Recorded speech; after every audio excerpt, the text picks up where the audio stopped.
Hi everyone, it is good to see you on this Friday. Welcome to KREM News at Noon. I'm Laura Papetti. It is right at noon right now. Let's head outside, or at least over to Thomas Patrick, who will talk about the outdoors.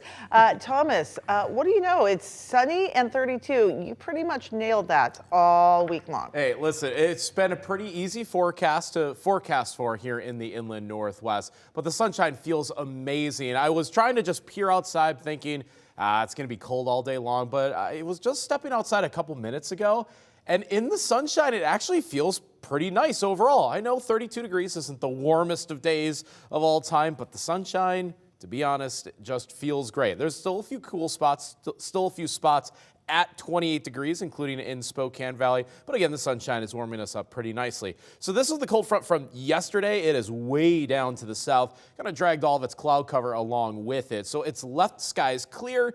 It's left temperatures just kind of in the middle of the road for January standards. It looks like we're going to stay in the 30s all weekend long. Looks like the sunshine's going to stick around all weekend long. But remember, at night, that is when it's going to get cool. So if you're an early riser, if you like to get some morning exercise in, 16 degrees is the low temperatures you'll be waking up to both days this weekend.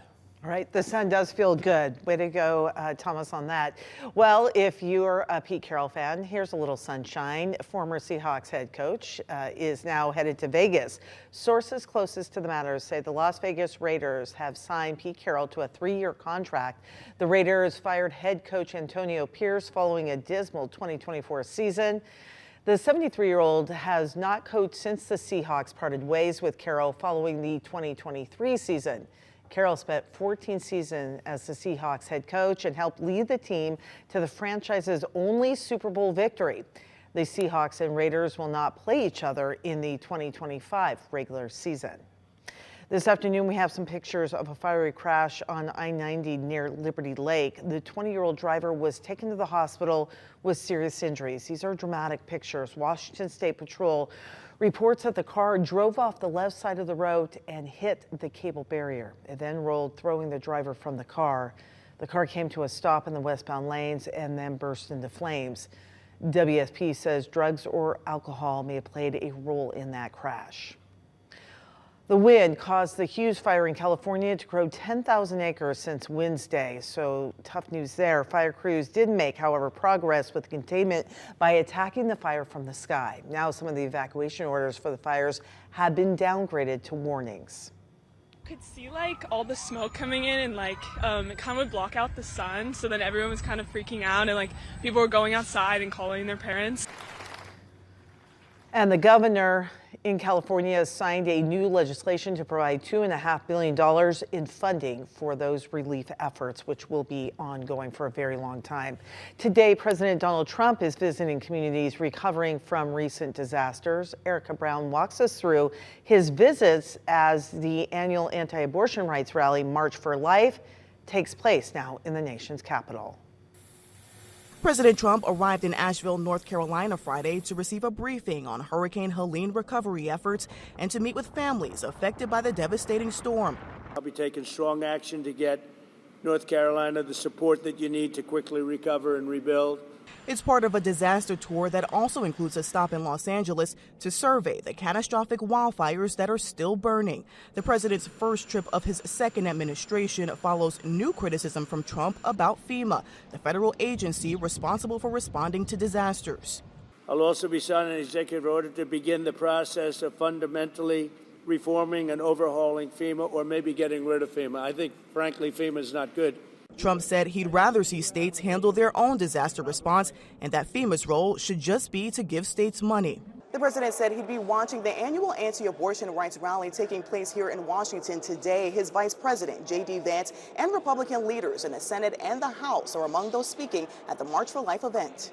No, we ain't losing hope. There's gonna be hard times. Even with the Supreme Court overturning Roe versus Wade in 2022, organizers say they continue to march because there's still more work to do to reduce the number of abortions in the U.S. each year. Erica Brown, CBS News, Washington. It is 12:05 right now. As the point-in-time count pushes forward, this year's Homeless Connect provided hundreds of people with everyday resources. There are still a few days left where you may see volunteers roaming the city and having conversations with people who may be dealing with homelessness.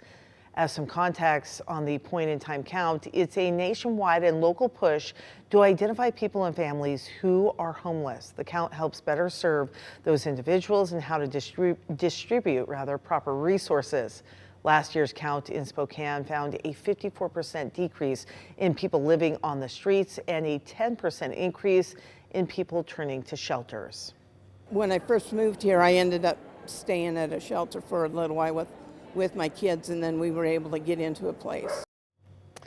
The point-in-time count continues, and volunteers again will be going to different shelters throughout the city. That will take place through Wednesday, when the count will then be completed. From there, the data is sent to the Washington State Department of Commerce and the U.S. Department of Housing and Urban Development.